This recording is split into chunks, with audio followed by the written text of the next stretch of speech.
4. Probably one person got it wrong, so shame on you. Let's see who that was, so we can all shake hands. No shame on you.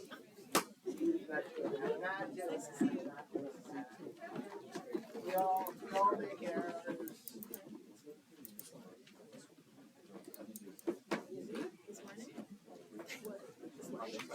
What type of motor neurons innervate extrafusal muscle fibers? Again, it's about 98.79. Alpha motor neurons. Good job. You do better on that one than the CNS class next quarter. Gamma motor neurons is for the intrafusal type inside the muscle spindle. Or a couple people, I guess, got this one wrong. Do you have a notebook I could buy? What type of neuron has an axon that splits into 2 branches, one branch represents periphery, other to spinal cord? Just like one.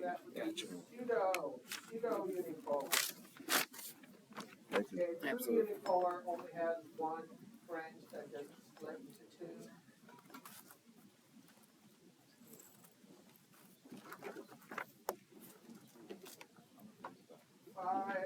Again, it looks like a couple people. Which type of neuron is primarily responsible for conveying information from tissues and organs into central nervous system? Okay, it's going from tissue and organs going to central nervous system into. So that is towards. And he said that was afferent. Good job. And I believe all these questions were from before the little bit that we didn't get through.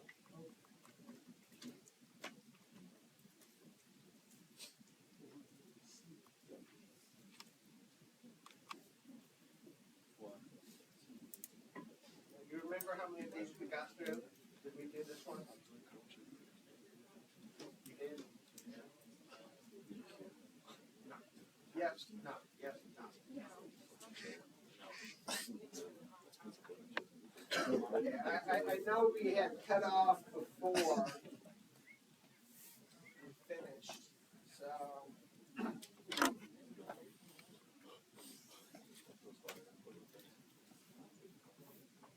And this one will kind of lead into our next section, which is innervation of muscles.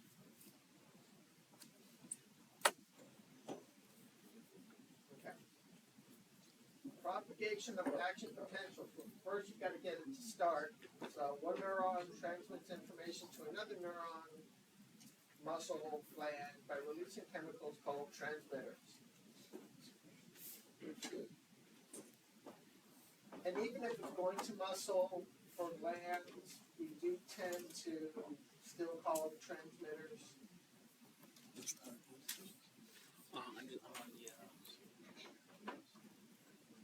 Online classroom.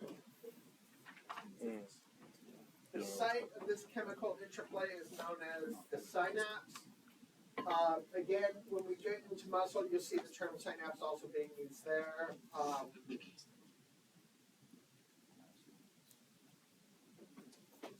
I think it's more appropriate to think of synapse as neuron to neuron and neuromuscular junction as nerve to muscle. But again, we still see that terminology. Yeah. Is there any specific terminology for when neurons synapse onto other organs? I guess synapse would be used, right? Neuromuscular junction just is more specific to muscle. And yeah, I'm a neuroscientist, so neuron to neuron synapse is what I'm used to. 3 types of synapses occur between neurons. You've got axodendritic. This is the most common type. That's an axon going to a dendrite. You've got axosomatic synapse. This is the second most common type. Axon to cell body. Okay, soma is cell body. And then you've got axonic, which is axon to another axon. Usually that is occurring pre-synapse. Usually it's an interneuron trying to get to affect what happens at that synapse.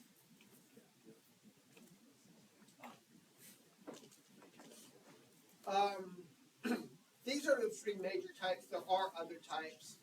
There is somosomatic. That's where the two cell bodies are close enough that they have gap junction between them, ionic differences. What you see up here is more chemical type.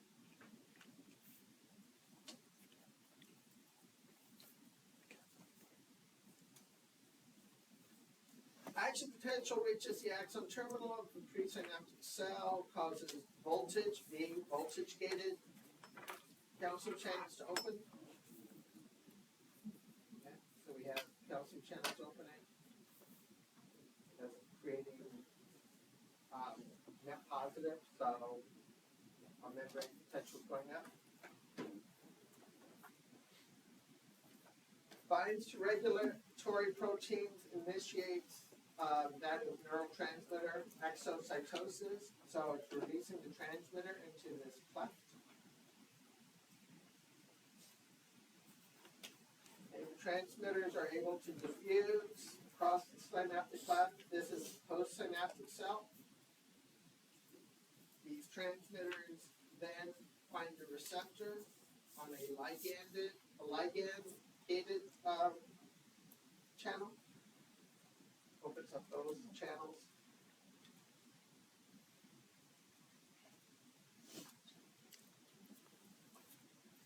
There is an enzyme within the synaptic cleft that then removes the transmitter from the receptor.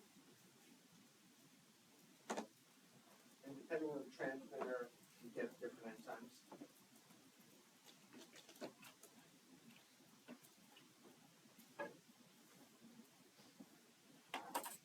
Different neurons can contain different transmitters. It was once believed that a specific neuron could only release one type of transmitter. There is some disputes to that argument these days. There are some transmitters that are precursor to other transmitters, like dopamine can make norepinephrine. So if you were to stain that neuron for those transmitters, you would get positive on both. That doesn't necessarily know that it would release the dopamine. Different postsynaptic cells may contain different receptors.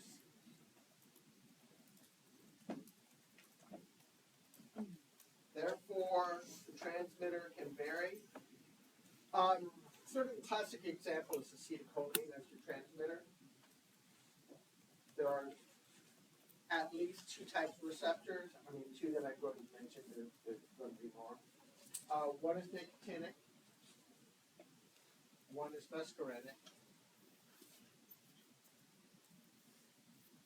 And you don't need to write those down. Just know that there are different types of receptors. And they will respond to that acetylcholine differently. Nicotinic will excite.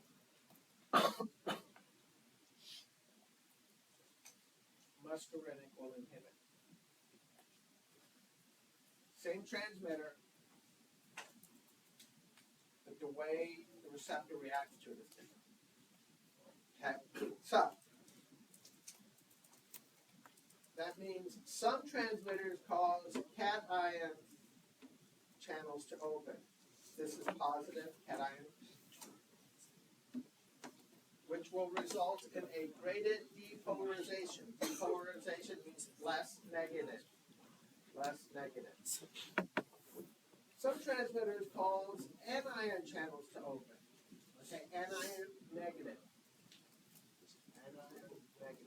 So with these open, you make things more negative. Hyperpolarization. More negative.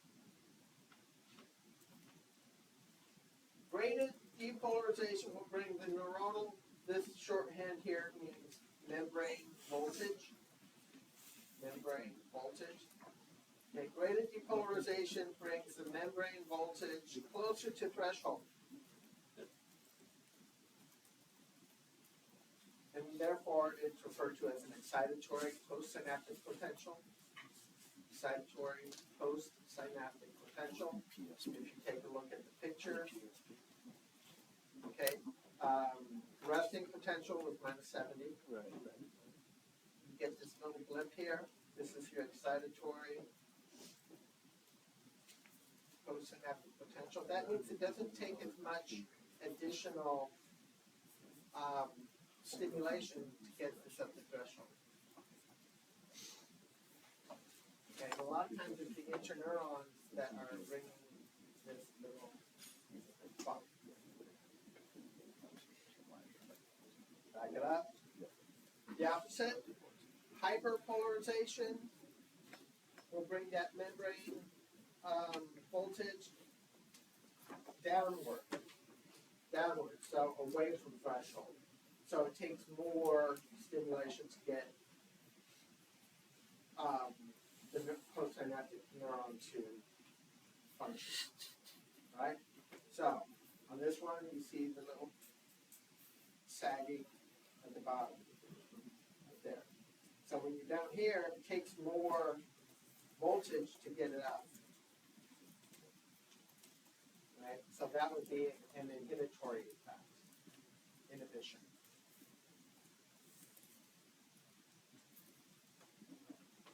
Questions on that?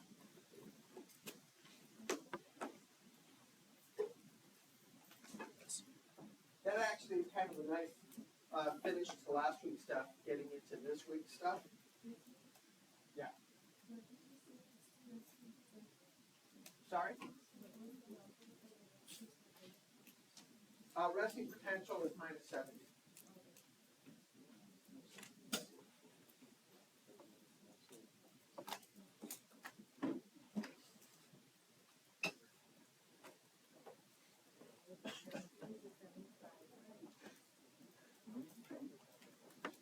Yeah, threshold is going to be -55.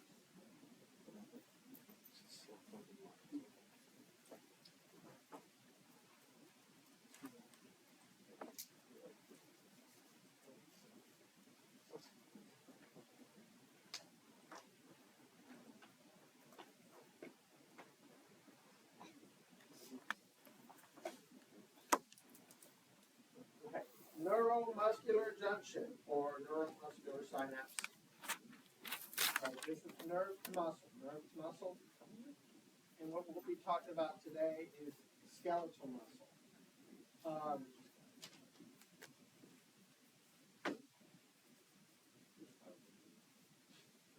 Week 2, it will say synapse.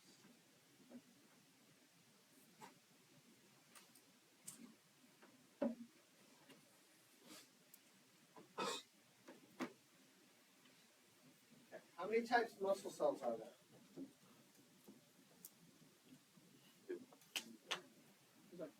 Muscle types like 6.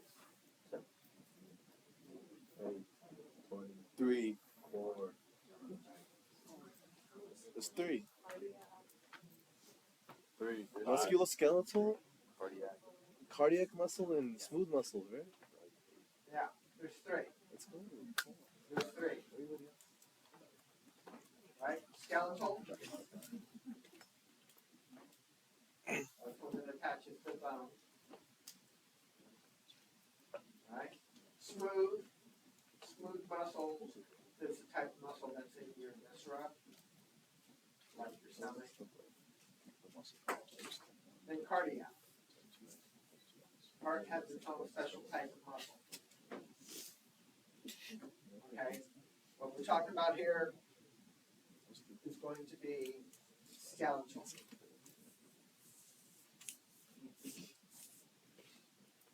The other two types will be similar, but they do have their differences.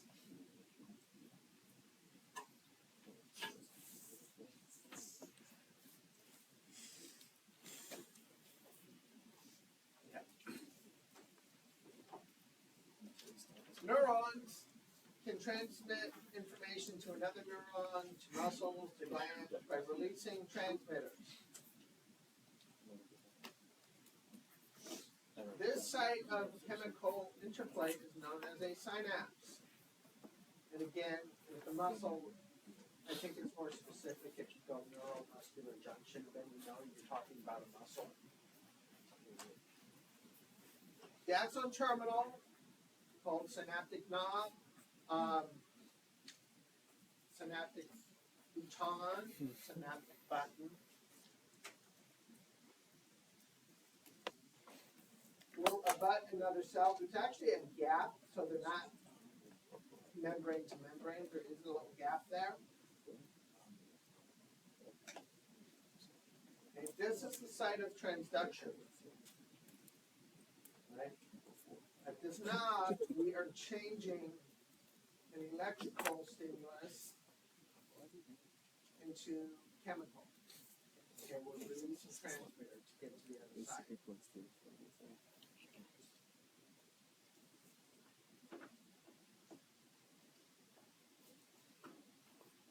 Okay, so here's a neuromuscular junction. Nerve, neuron, muscle.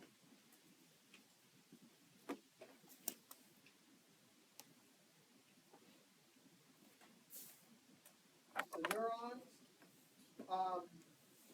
typically will come from motor neurons in spinal cord, and the part of the spinal cord is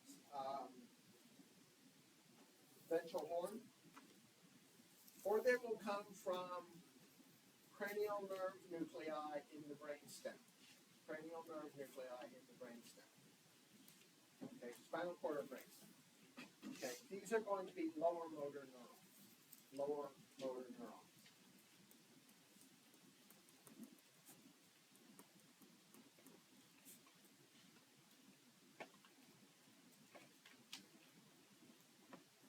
Okay. Our terminal is like we saw in a regular synapse, and neuron to neuron synapse. Terminal will be similar. Okay. The muscle cell will look a little different though. In the muscle membrane is going to create a little fold called a trough. It's almost like a socket that the terminal can fit into. Get it close to the receptor. Okay, again, there's a gap between the two, but it can kind of fits in. There's also additional little folds here, which will increase surface area.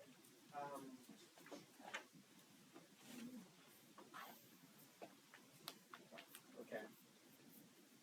The motor end plate is the end of our synaptic terminal.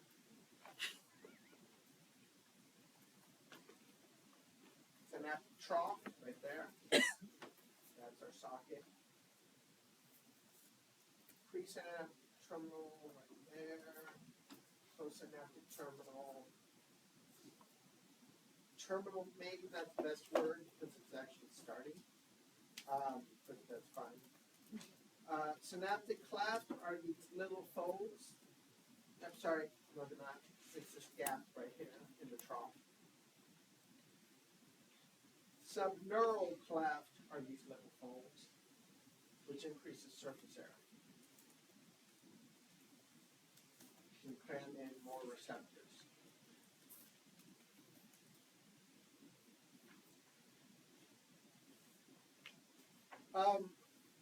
The major motor transmitter is acetylcholine. Major motor transmitter is acetylcholine. Yeah. Where are the presynaptic A presynaptic is before our synaptic trough or cleft, and then the post is after.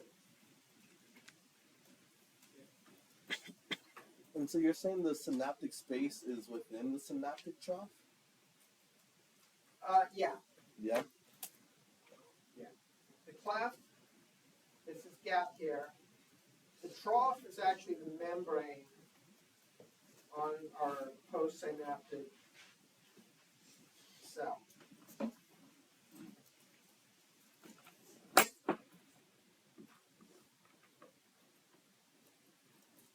Okay. Within our synaptic cleft, you will also have an enzyme. Vesicles are released in the terminal.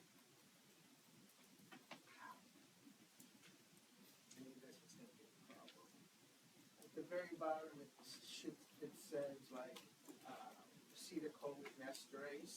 It's synaptic vesicles. Oh, we have that. Yeah, there's another one at the very bottom. It's acetylcholine esterase. Yeah, there you go. It's off to the left. That's an enzyme.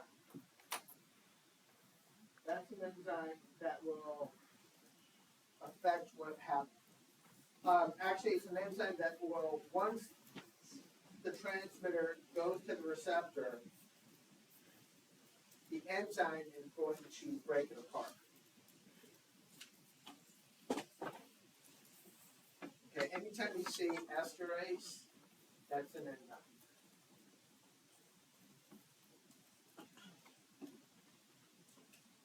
Or even usually just ASE works for an enzyme.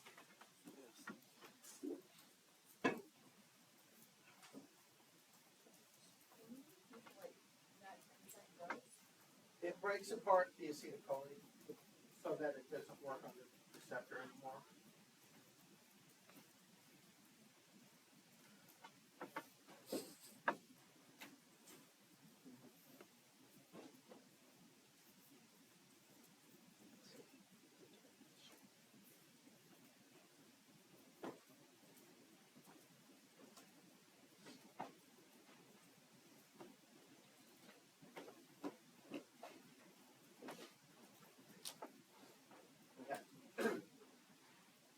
So, axon terminal contains about 300,000 vesicles.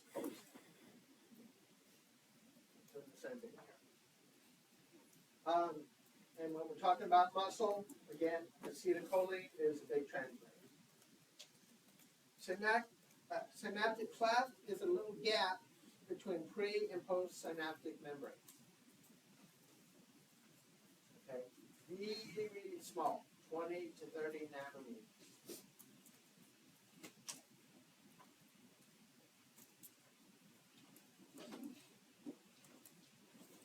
Okay, within that cleft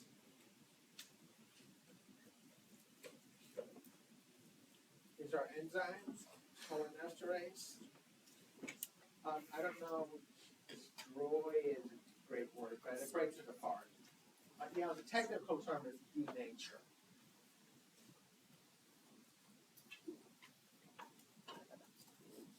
Okay. The trough, and maybe you get a better idea of the trough here.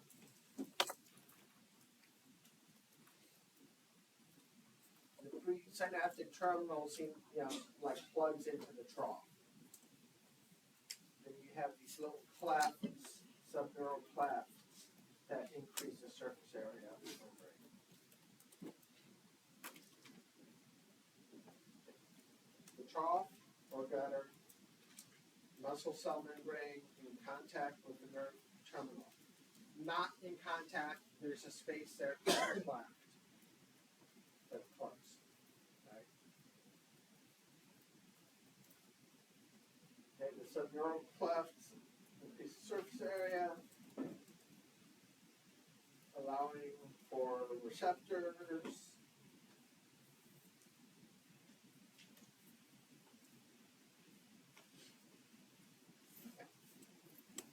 The entire structure, our presynaptic neuron, so the synaptic terminal and the postsynaptic part of the muscle.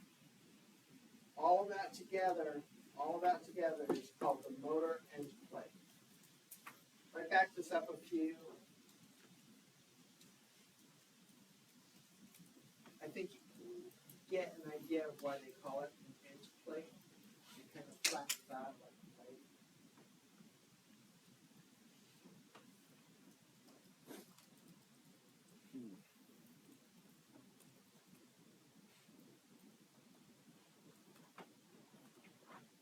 Okay, we'll have a picture coming up, but acetylcholine initially will be made in the cell body, soma, travel down the axon within a vesicle, gets released. But once it's already made, the parts of it are available, once it gets denatured in that clot, the parts are available for it to be recycled within the terminal. So it doesn't have to go all the way back up to the soma in order to be recycled. It can be recycled in the terminal. That allows it to be used fairly quickly. And we use fairly quickly. Okay, lessens the chance of it running out.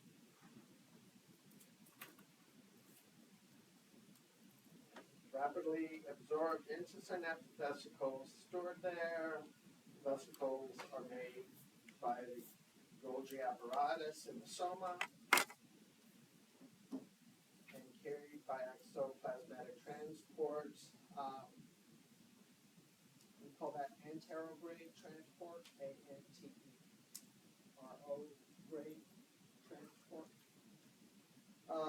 which will contain about 300,000 vesicles.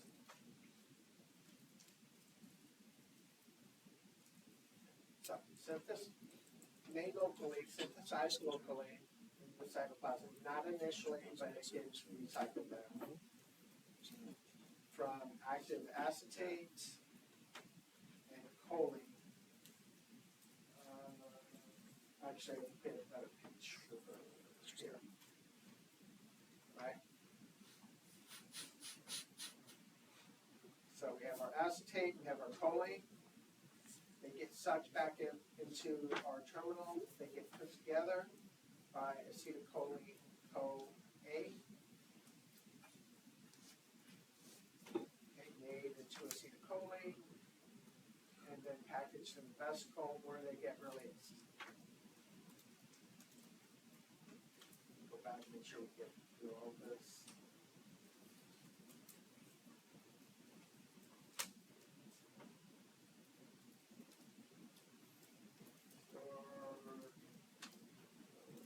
Each vesicle filled with around 10,000 acetylcholine molecules. Okay, so you got a lot of acetylcholine within just a single vesicle, so you get a lot released. And then remember, you have about 300,000 of those vesicles. When the nerve impulse reaches the terminal, opens calcium channels, first are calcium channels, calcium pours in from extracellular fluid. You see that extracellular fluid into the terminal,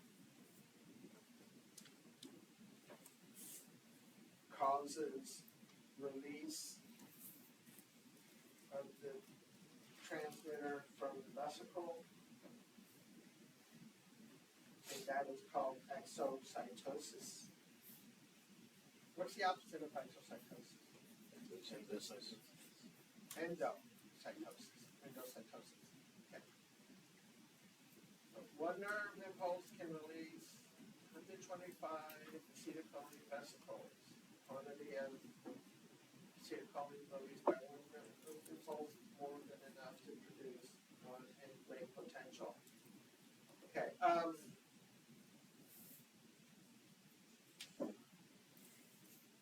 The acetylcholine binds to receptor.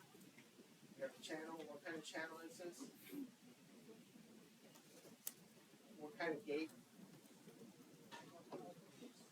Yeah. Ligand gated. Okay. So, acetylcholine choline opens up the sodium channels. Sodium pours in.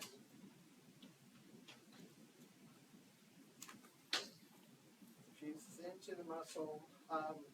It's going into the channel. Local non-propagated potential called the end plate potential. And again, we're releasing enough acetylcholine to cause that potential. The end plate potential then triggers muscle action potential, which spreads down through the inside of the muscle to make it contract. We'll get to that.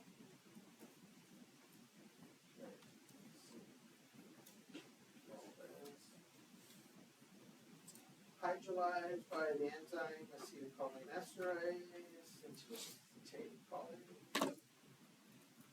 Both the acetate and the choline are reabsorbed. It doesn't really show that on the picture or say that in the writing, but this reabsorption is your endocytosis.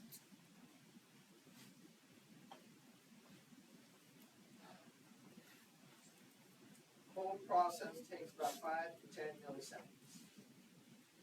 So, pretty fast.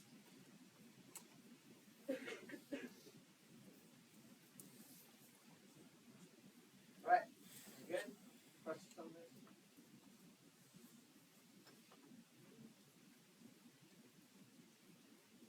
Let's go ahead and take a 10-minute break. If you want to, we can keep going.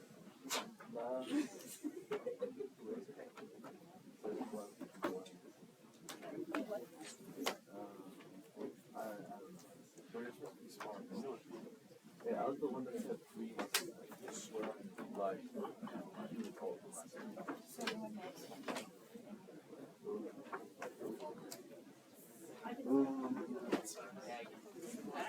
Is there any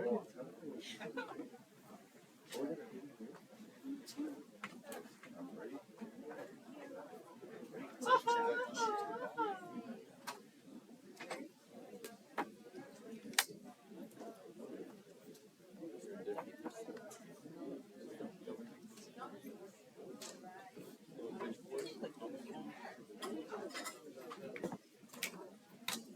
Is that a problem? Only a problem here.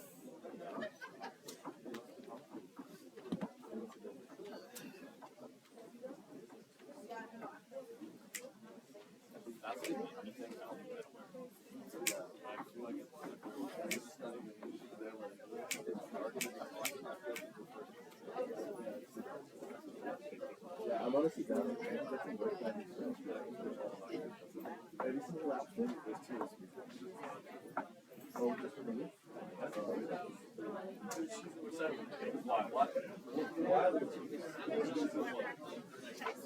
You call it Dr. Lewis?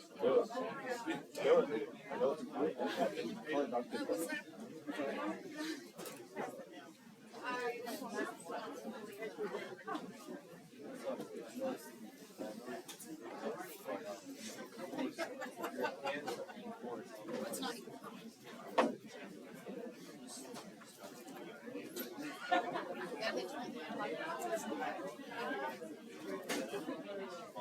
Yeah.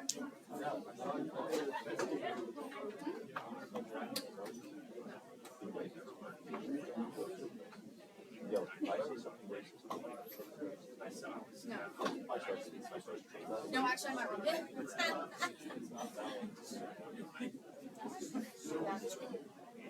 All humans. I hate all humans included. Yelp. Look, I'm just saying, if you ever eat something I'm good. I actually don't say that. Actually, I don't think we do that. you want to, you know you have it. I won't judge You you. know that's like on Instagram. You know what's crazy? I love your video. You should send it to me also. I will. I will. Like, I see your notification, I'm like, yeah. I'm about to get my thing,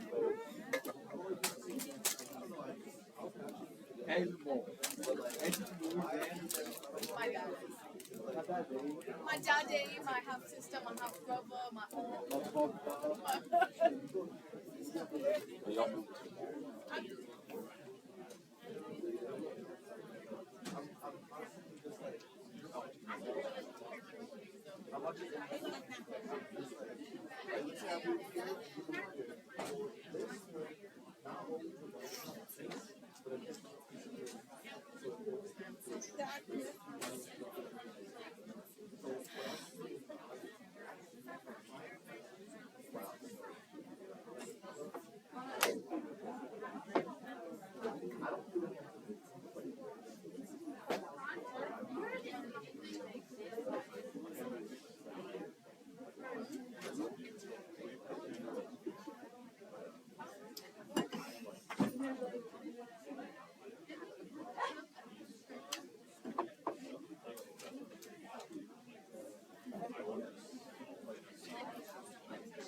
I got it. Swear?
There's a song about songs and songs, and it made me think of that.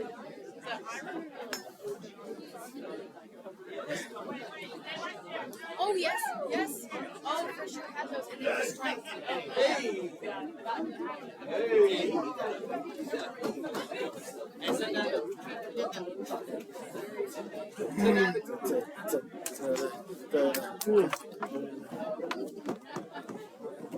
Sorry, cool. You leaving this one as well? No. Let's go to that.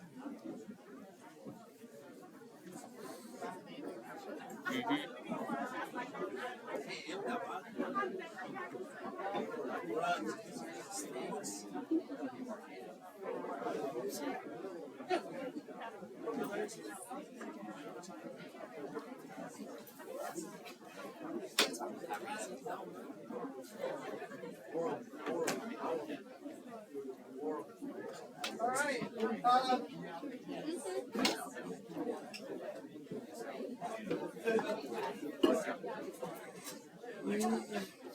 ahead and get started.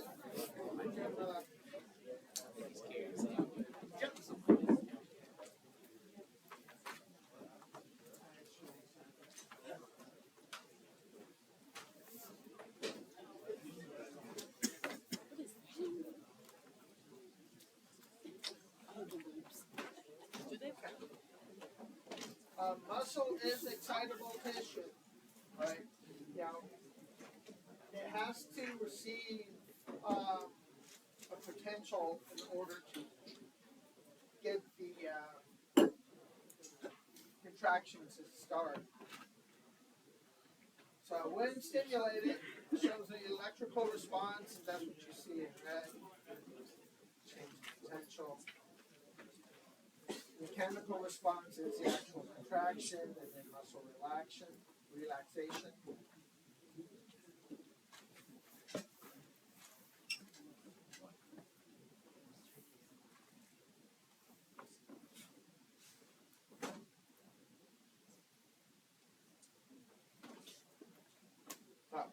You gotta excite the muscle, and then it contracts.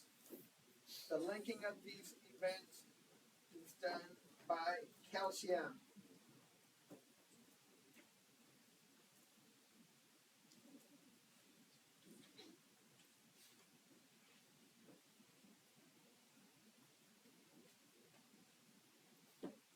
Okay, that process is called excitation contraction coupling.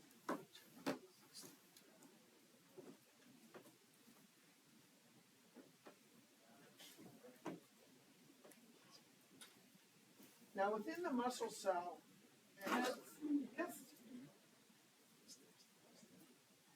the membrane surrounding each muscle cell themselves isn't really big enough where you can get an action potential going. You have these other little folds within the muscle right there called a T-tubule. And again, all that's doing is adding surface area, but it also creates enough space where you can get, change of potential going. Okay.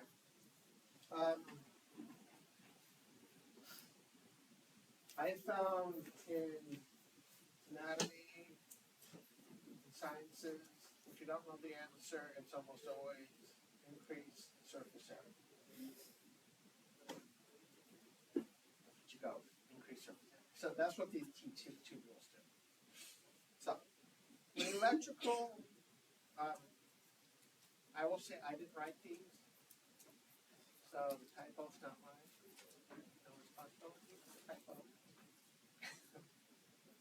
Reaches threshold, it produces an action potential which propagates over the muscle, and it really does that because of the T-tubules.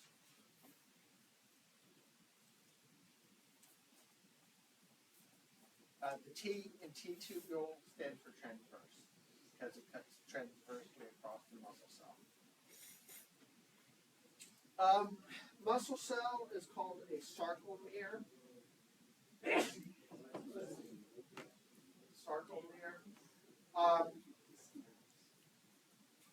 Learning the names of things, I think, help. So sarcomere comes from Greek. Sarco means fleshy, and mere is matter, so fleshy matter, muscle. The membrane that surrounds a sarcomere is sarcolemma. The stuff inside, like when we talk about cells, we talk about protoplasm or cytoplasm. Within a muscle cell, we call it sarcoplasm. Okay, so sarco, think muscle.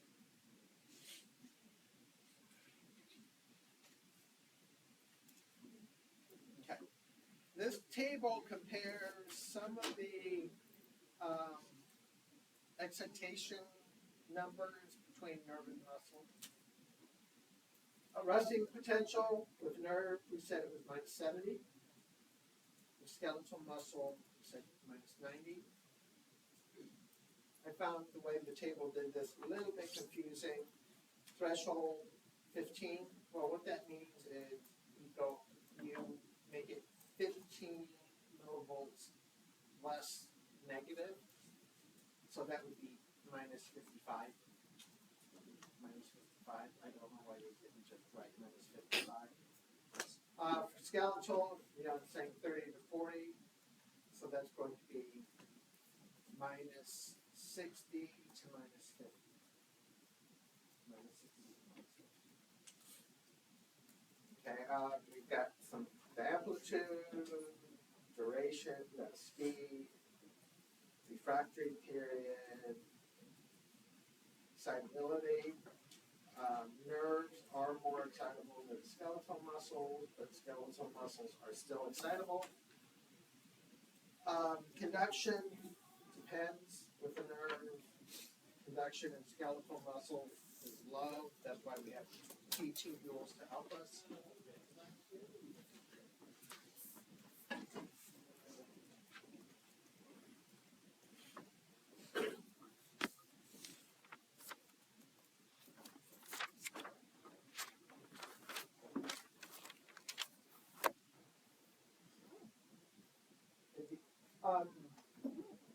Another organelle within the muscle to pay attention to is called sarcoplasmic reticulum. Okay, in a cell, in a just typical cell, we talked about endoplasmic reticulum. Okay, the muscle is sarcoplasmic reticulum. Similar thing. Sarcoplasmic reticulum is going to be important because it will store calcium. And what did we say calcium did as far as this goes?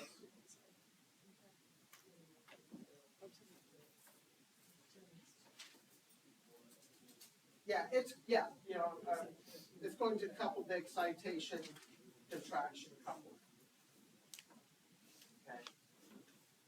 Calcium's the key. Okay. So we have our action potential. You can see here it's coming down our T tubule. Helps it increase strength. When it reaches the T tubule, you have these molecules called dihydropyridine receptors there.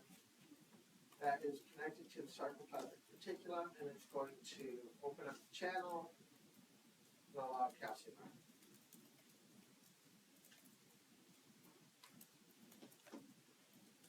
Let's see what's happening here on the neuron side. We've got our transmitter, which is acetylcholine. It gets released. We have the ligand gated channels for sodium.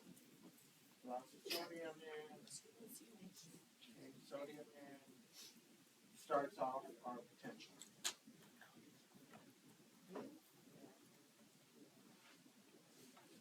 So, these activated DHP receptors, I'm not going to remember the name of it, hydropyridine receptors. They will trigger the opening of the sarcoplasmic reticulum, basically channels that will allow the calcium out. So calcium diffuses into the cytoplasm, and look at that increase for intracellular calcium. It grows about 2,000 times.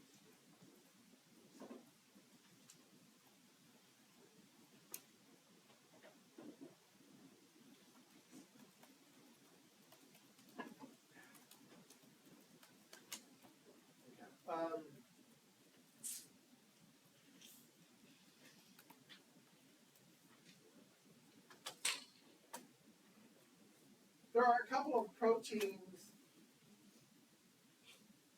within the muscle. One is called actin, one is called myosin. Basically what's going to end up happening, and we'll see that coming on, is that the myosin will attach to the actin and move it forward. Okay? But there's a catch. It doesn't do it all the time because the binding sites for the myosin, this is an actin strand. The binding sites for the myosin is blocked by this little string called troponin. Okay. What's going to end up happening is calcium is going to attach to the troponin, open up the binding sites. So Calcium acts as a linkage between excitation and contraction. We said that. But really, in order to get things started, we have to move that troponin. Okay. Process of muscle contraction. This is called the sliding filament theory. Right? The actin and myosin slide on each other.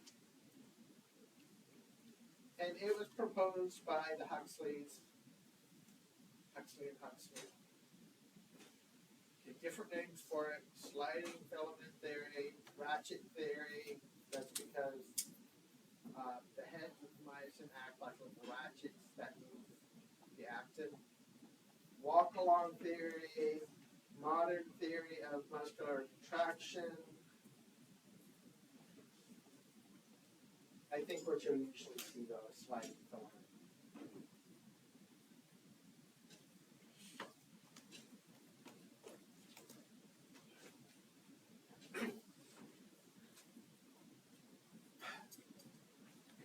Myosin is, has these little heads that look like the head of a golf club. I don't golf, but I know what a golf club looks like. Now, it's described as being a stick with like a golf club type head. All right? We've got our actin.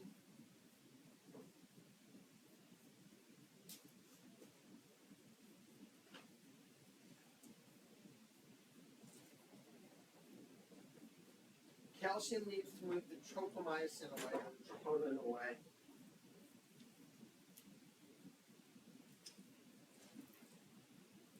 To allow this myosin head to attach to the actin.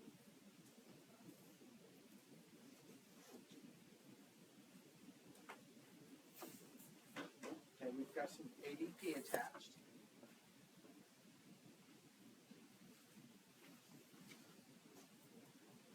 This head is going to end up sort of flopping over, so it grabs on to the actin, and then it pushes it over, and then it releases. Grabs onto it, pushes it over, releases. It's often described as being like if you have a rowing team. You know, you put the oars in the water, pull, lift the oars out of the water, struggle, use the boat. Right. So, when it's pulling on the actin, that's called the power stroke.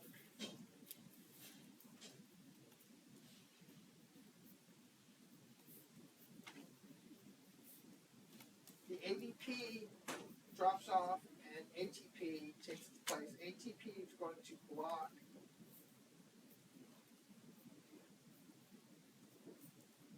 reconnection until it drops off, it will release energy and become ADP again. So, here are the steps written. Initiation, cross-bridge cycling.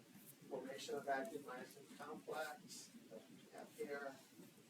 Power stroke, when it's flipping that actin down. It detaches there, and then it starts all over.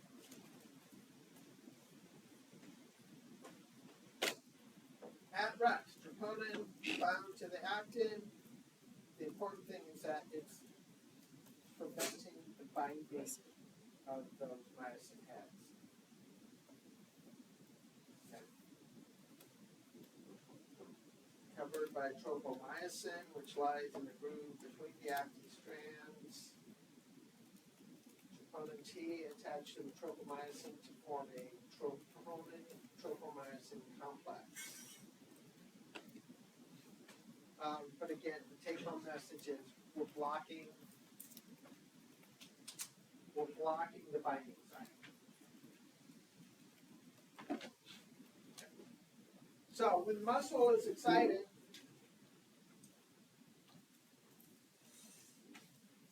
we go all the way back here.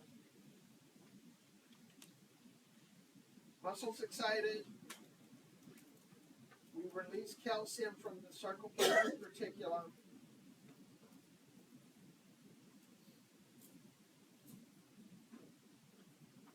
You get that calcium in there, it's going to move the tropomyosin troponin complex out of the way so that the binding sites are uncovered.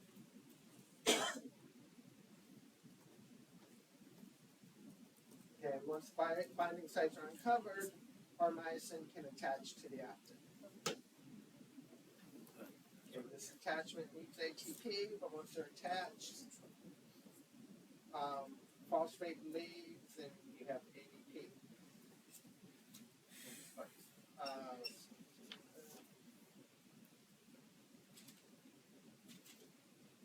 The head bends, pushes back. Here's your power stroke. You release the ADP and phosphate. ATP then binds. And again, you have your cycle.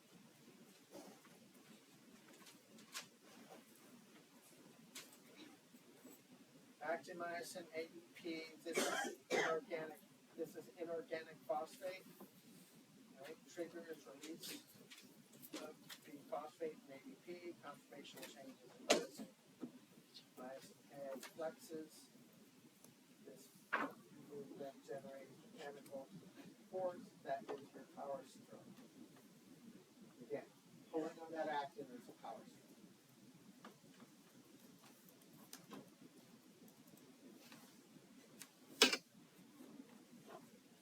If the load on the muscle is small, actin slides over myosin and you get muscle shortening. If the load is large, flexion of myosin head, you get stretching of the neck there. Yes. And you don't get as much sliding.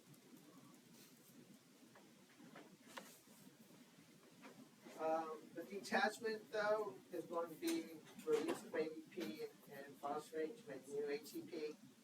You also have ATP available from other sources. There's also ATP available from other sources, which we'll get to later, things like lipolysis,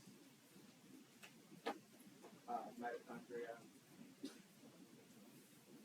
The new ATP with the myosin head has low affinity for actin, so you get dissociation current. The myosin resets so that it can attach again. The cycle keeps going until you get a full contraction, and it's fast. You know, I mean, if you're contracting the muscle, you're not thinking about all these things happening. You know, it's not a slow process. It's going quick.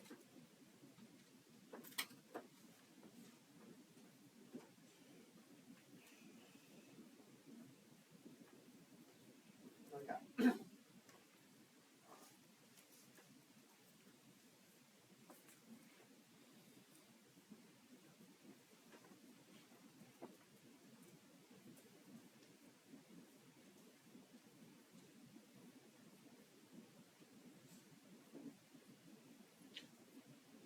One of the things about skeletal muscle, when you take a look at it microscopically, is it has what we call striations, stripes, right? Those are bands, E-A-N-D,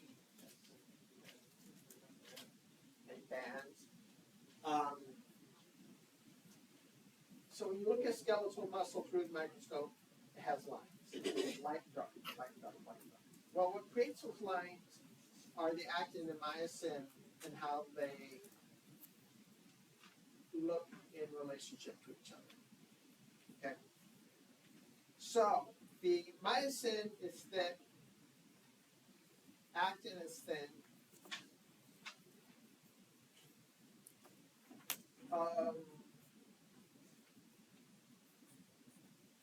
Actin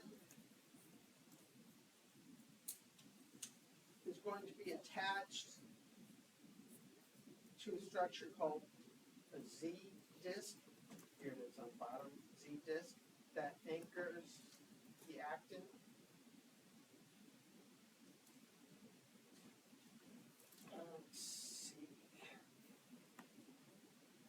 band is actin only. It's thin, it'll look light.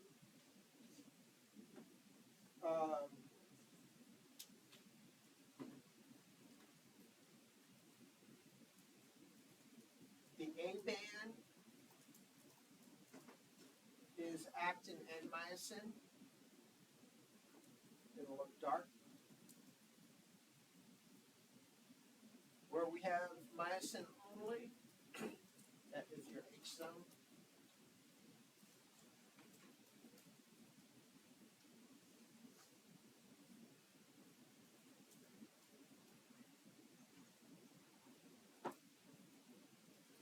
So the width of the A band should remain constant. Okay, the A band is a myosin. That shouldn't change. H zone will get small as the actin and myosin slide. I band decreases. The Z lines will move closer to each other. The sarcomere, that's our muscle cell, shortens. Okay, so on our picture, top is at rest, below that contraction.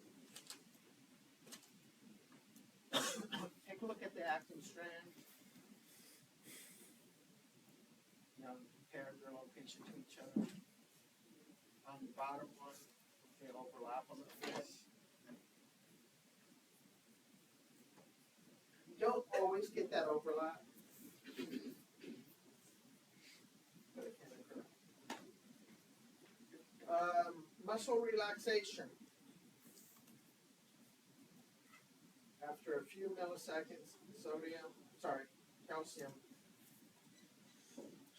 goes back into the sarcoplasm, reticulum, so it goes back into here. Because you don't have the calcium to remove the troponin tropomyosin complex, myosin is not able to attach to the actin.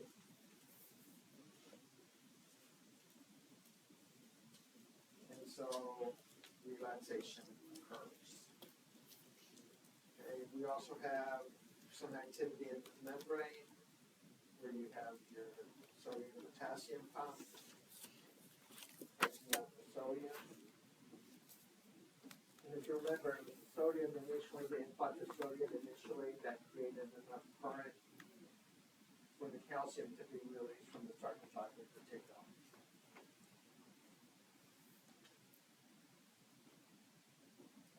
Let's see, we mentioned this. We took the calcium away from the troponin complex, covered back up our actin.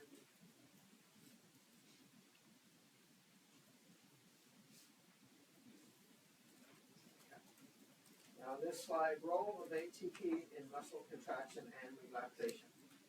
ATP is energy. Right.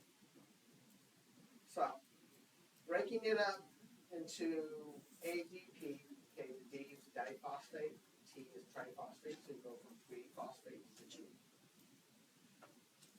Okay, that gives enough energy to the cross bridges, provides the force.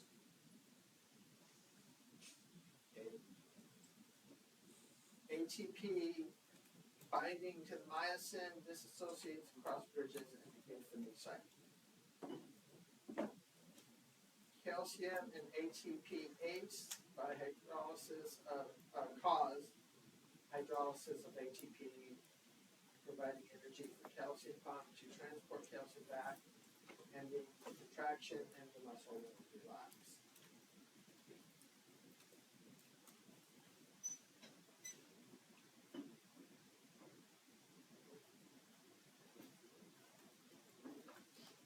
Okay. I'm not going to read this part. It's a little blurry, but the numbers do match up with the steps.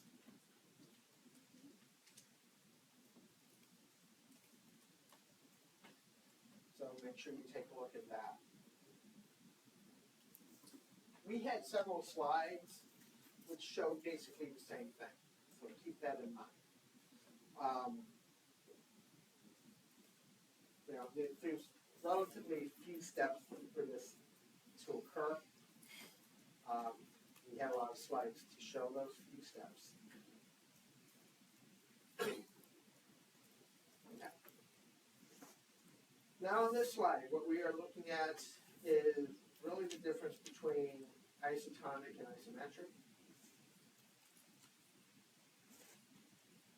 Okay, isometric is length. Iso means same. So isometric is same length. Isotonic, one side difference. The contracted muscle gets fatter.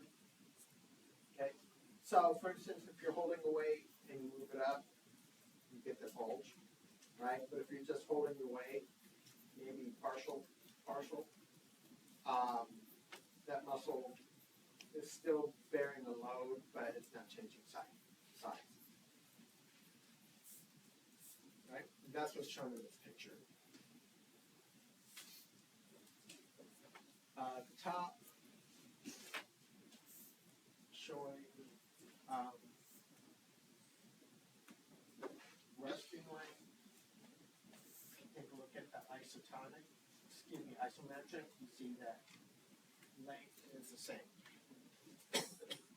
What changes is the amount of resistance or tension.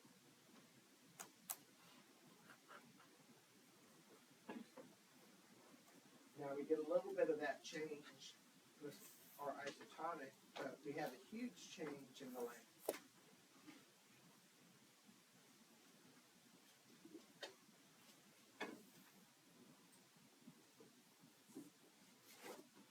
Table compares isotonic and isometric. So length, length, isometric is the same, isotonic changes. Tension, isotonic is about the same, maybe slight changes. Isometric change. Movement with isotonic, yes. Isometric, no.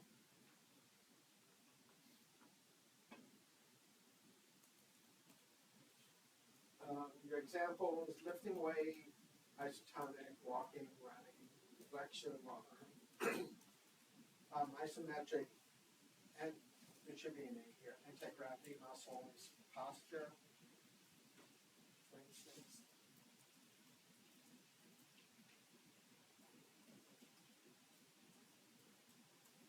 It's also the type of contraction that you have if you're just holding heavy weight without flexing. I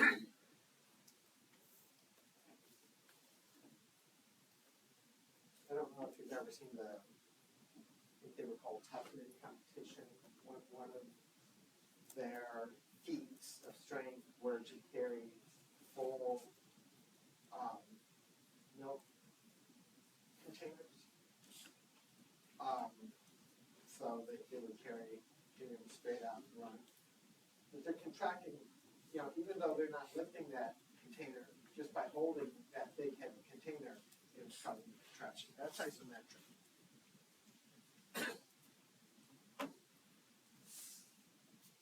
Types of contraction: isotonic, isometric. Okay. With isotonic, concentric is making the angle smaller. So upward phase, shortens the muscle. Okay. Eccentric is making the angle larger. So it's going the other way. Downward phase lengthens the muscle, slows the lowering of forearm, controls extension. Isometric contraction, we mentioned.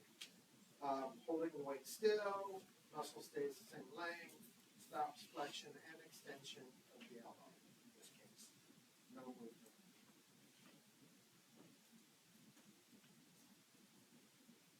So are we still doing planks? Are they still good for us or are they bad for us?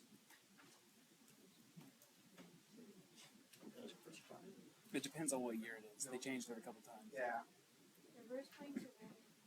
Reverse planks. Is that line on your back? Yeah, it's Sorry. Kind of.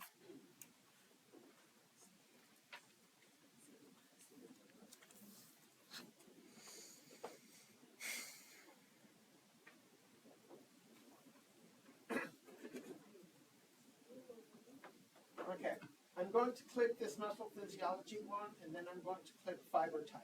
So muscle physiology.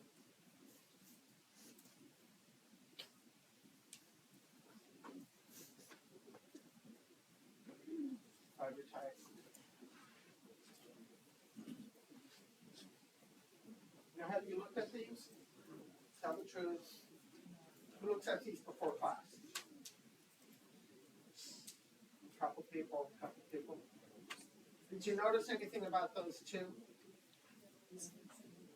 They're the same. I think one has 4 more slides. The muscle physiology one has, I think, four more slides. But it's the same stuff.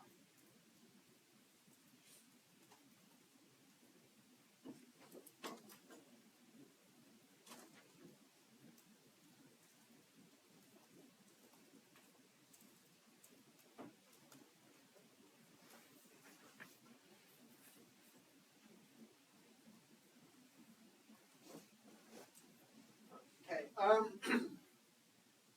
Yeah, energy systems. Basically, energy is going to be ATP. There's different ways to get the ATP. Right? So, let's see. Muscle contraction. Here's what it takes for muscle contraction. We talked about the sliding filament theory. Our 2 proteins active in myosin, troponin complex. We didn't mention much about potassium. Potassium is going to enter the muscle cell at the end of contraction, sort of just like it does with the neuron, reestablishing the resting membrane potential. Right? Motor unit. A motor unit, by definition, is the neuron, and every muscle fiber is that one neuron innervates. Okay, motor neuron, and every muscle fiber that one neuron innervates. The transmitter is going to be acetylcholine. Motor units can be big or small. What that means is one neuron can innervate a few muscle fibers, or it can innervate a lot of muscle fibers. And sort of a general way to think of it, if it's small, it innervates a lot of muscle fibers. I'm sorry, few muscle fibers. And that would be like a lower motor neuron going to quadricep muscles. Quadricep muscles make these big, gross movements, right? Large, the motor unit is going to have a neuron that goes to many muscle fibers, and that's going to be in things that make very intricate movements, like movements in your face or movements in your finger. Okay, and again, that's sort of a general way to think about it.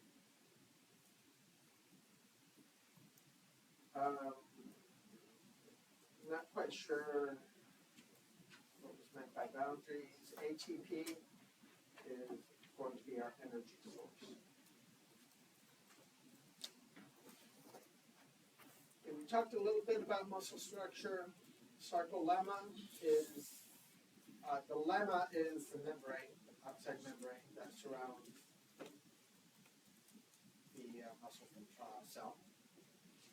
Muscle fibers are cylindrical muscle cells. So these would be fibers. made up of many thread-like myofibrils. And then the myofibrils are made up of even smaller myofilaments.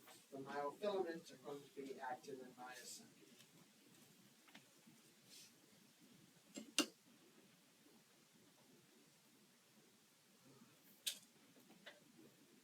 Okay. Now this repeats what we did in the other section. Okay, roll calcium. This would be a motor unit.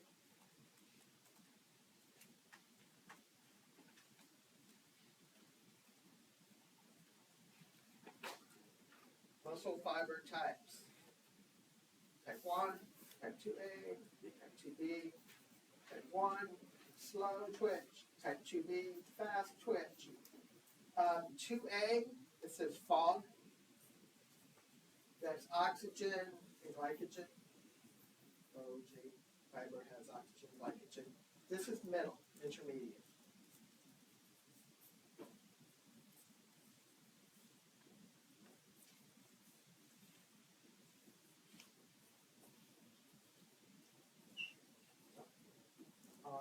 List of topics. Slow fibers. Glycogen content is low. Rate of fatigue is slow.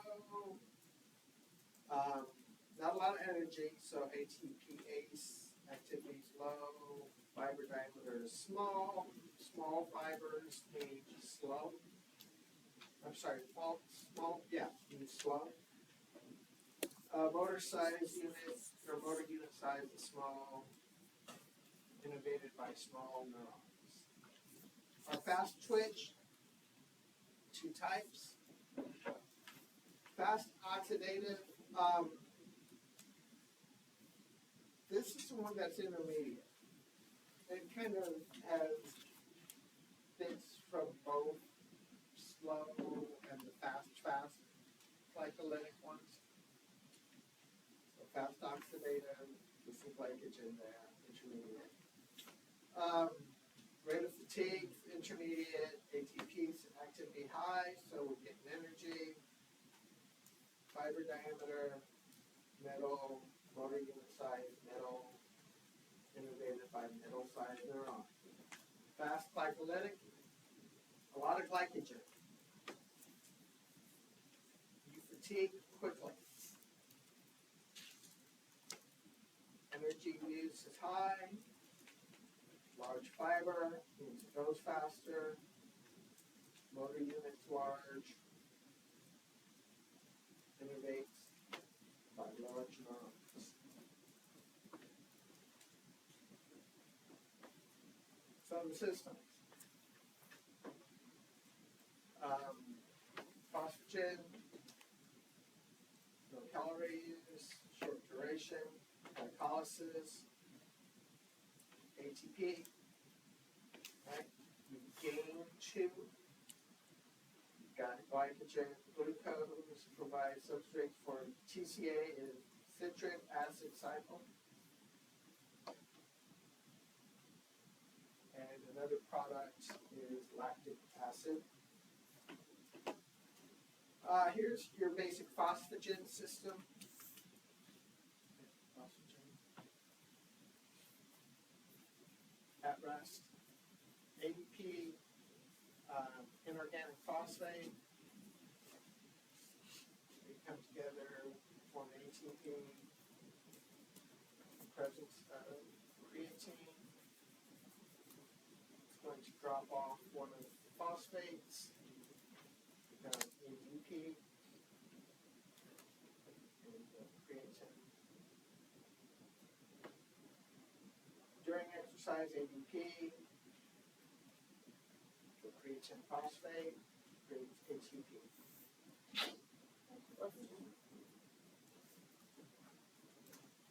This is actually going to be more detailed than what's going on.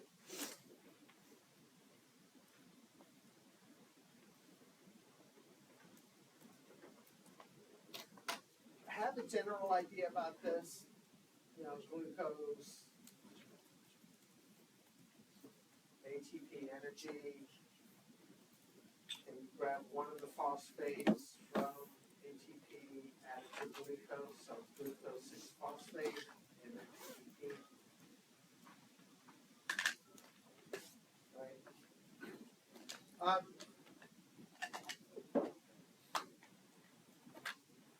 Anaerobic means no oxygen.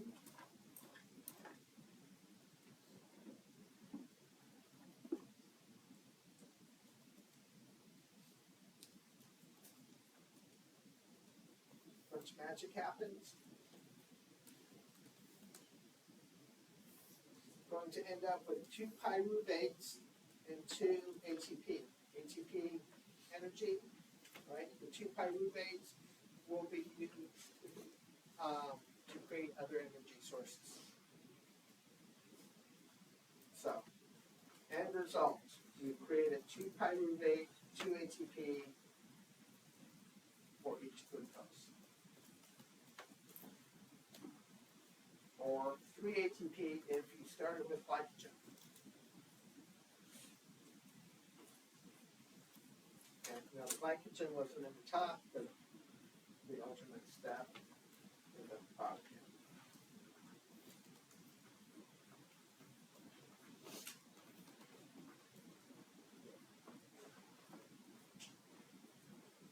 Okay, citric acid cycle. Did you guys draw this out?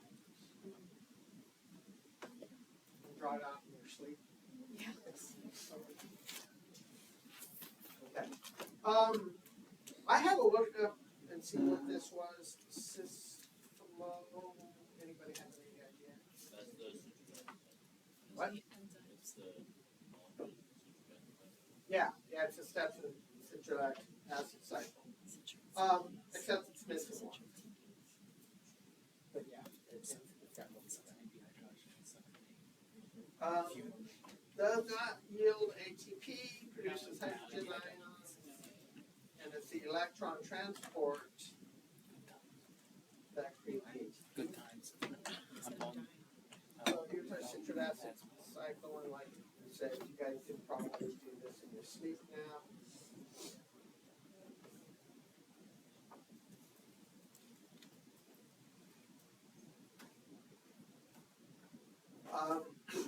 The net result is going to end up being creation of ATP.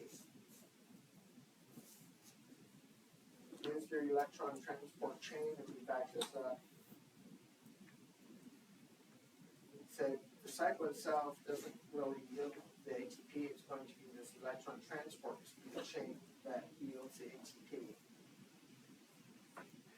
So here's our electrons.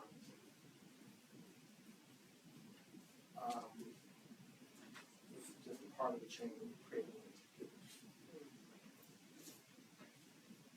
But it creates a lot. 32. If we don't breathe, I don't recommend that. Please breathe. But this means anaerobic. So we create a pyruvate. Pyruvate is going to be involved with the NAD plus and NADH cycle. See the coenzyme A, try the cycle without oxygen. Oh look, yeah, you can make your own alcohol. And we do. We make a little bit of our own alcohol.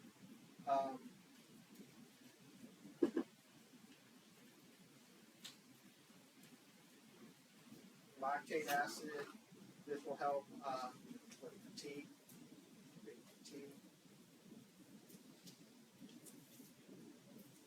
Any questions?